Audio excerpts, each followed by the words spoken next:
Let's check out some of the ways people got a taste of sweet revenge. The first one was posted by a now deleted Reddit account. So we'll just call him John for now. John had a friend he went to school with. Some mean girl in his class told his friend that he's not welcome at her party. He, however, was invited, so he went, but he didn't like this girl and the party was boring. So he left not long after arriving. He ran into his friend at their local hangout spot.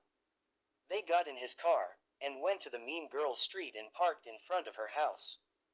His friend got out and took a dump on her porch. I wonder if she found it during the party or had to deal with it the next day with a hangover. The next one might not seem all that bad, but if you think about it, it's kind of genius.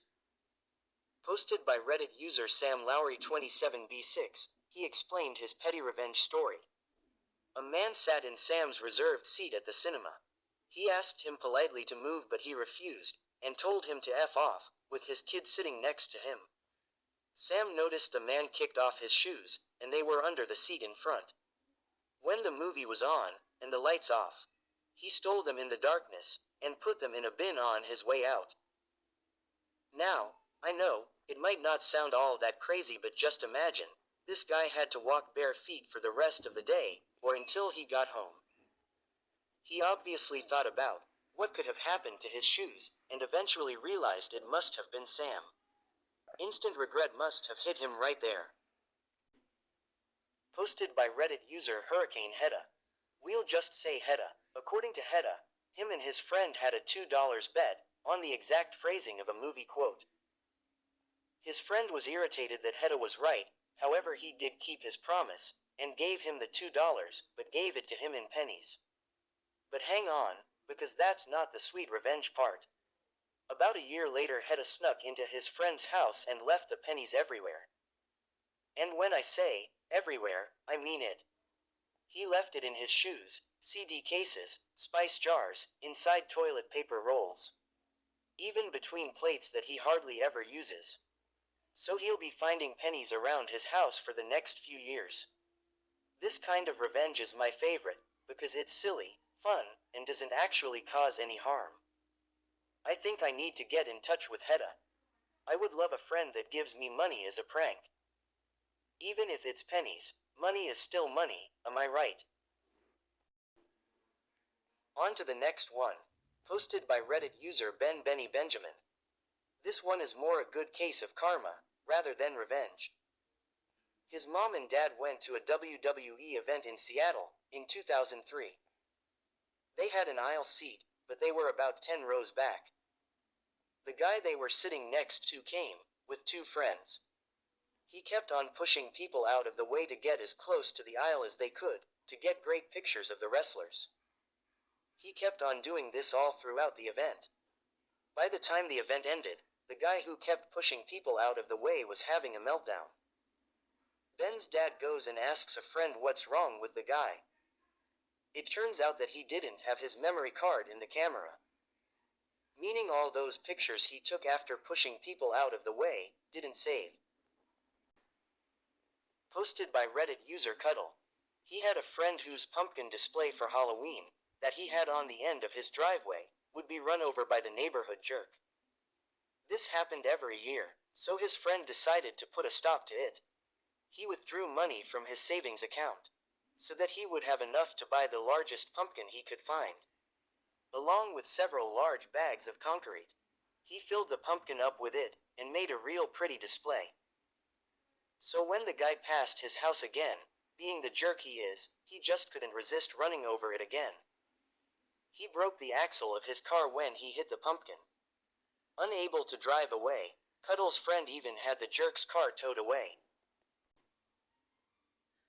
Posted by Reddit user IWMC Guy. This story happened a while back, study hall in 8th grade actually. Guy always brought 2 small sandwiches to school, so he could have one at lunch, and one in study hall, since that teacher let them eat in class. One day as Guy was about to eat his sandwich, he got up to use the bathroom. As he walked back to the classroom, he saw the kid sitting in front of him, eating his sandwich. He was pretty annoyed, however it was nothing serious at that point. So he confronted him politely, but he denied it completely.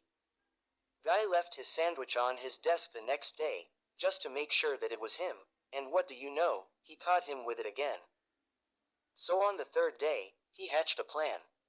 He put habanero cheese on his sandwich, and then dosed it all in ghost pepper sauce. The sauce was everywhere, but luckily it didn't smell spicy. He got to study hall and his plan worked flawless. He left his trap sandwich on his desk, and left to use the restroom. However, this time, he took as long as he possibly can. He ended up wandering in the halls of the school. He did this because his study hall teacher was very strict with the hall pass, with only one person being allowed to leave the class at a time, even for water. After about 10 minutes he came back into the class, to be greeted by the sandwich thief, crying hysterically, with a bright red face, waiting for the hall pass. He was in the bathroom for the rest of the day. Wow, I thought making that sandwich burn was a great idea, but with Guy taking his time with the hall pass, letting the sandwich thief suffer for as long as he can, really put the cherry on top of this revenge story. The next story of petty revenge was one that a friend told me. But with how long this one went on, I just have to share it with you. We'll just call the lady in the story Anne for now. According to Anne, she had a boss a few years ago whom she hated. She was the fakest and most entitled person she had ever met. One day, her boss decided that she didn't like the smell of microwave popcorn. So she waved her magic office wand and had it banned. Fast forward about a month or so. Anne was browsing Amazon, and found one of the USB sticks that emits a smell when plugged in. Can you guess what flavor she bought? That's right, the smell of delicious buttered popcorn, of course. She plugged it into the back of her computer. And she had the sweet smell of Pop Secret in her office for, no longer than just, 6 months. She complained almost every day. Anne said it was the sweetest revenge she has ever tasted. What blows my mind about this one is that it took her 6 months to find the source of the smell. I can only imagine how satisfied Anne must have felt with that. That's all we have time for today.